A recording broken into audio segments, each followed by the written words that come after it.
কোনটা ওই যেটা আসবে মুভি যাও হাতে দি হাতে দি হাতে বাজ যাবে কই ঘরে দি হ্যাঁ এ তো করে ভালো দিনে এখানে কগিরি আছে ভালো দিনে এখানে কগিরি জানো এই হুনো মামা যদি 6 তোরে যারা সাইল 60 কেজি ওর না 60 কেজি 5 কেজি তো 12 দিন মানে বাগ করে দিতাম কেন দে অসুবিধা কি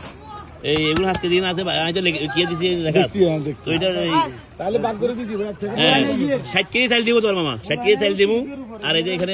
এই প্যাকেটের মধ্যে বাকিগুলো আছে আপনি মিলাই নেবেন আর ওই যে বিস্কিট আছে ওই শুকনো বিস্কিট আছে পানি আছে এগুলো নেন অসুবিধা ওই বিস্কিটের পানি নেন পানি নেন হ্যাঁ 500 টাকা দিলে হবে না তো পানি আছে তো হলো কয়টা এনে কয়টা উঠেছে 6টা পানি ভিতরে আছে 15 কেজি আছে তো কোনটা পানি এই জায়গায় হ্যাঁ পানি এই জায়গায় কই 15 হ্যাঁ রাতে 15 কেজি উড়েছি না গ্লাস চলতে 15 কেজি রাতে উড়েছি না রাতে 15 কেজি 90 প্যাকেট পানি উড়েছি আমি 90 পিস বোতল আছে এখানে মানে দুটা গেছে তো আরো দাও আরো এখানে দিয়ে দাও না এখানে আর একটা তাহলে এটা কাবিটা লই যা না আমরা মানুষ এখানে কেন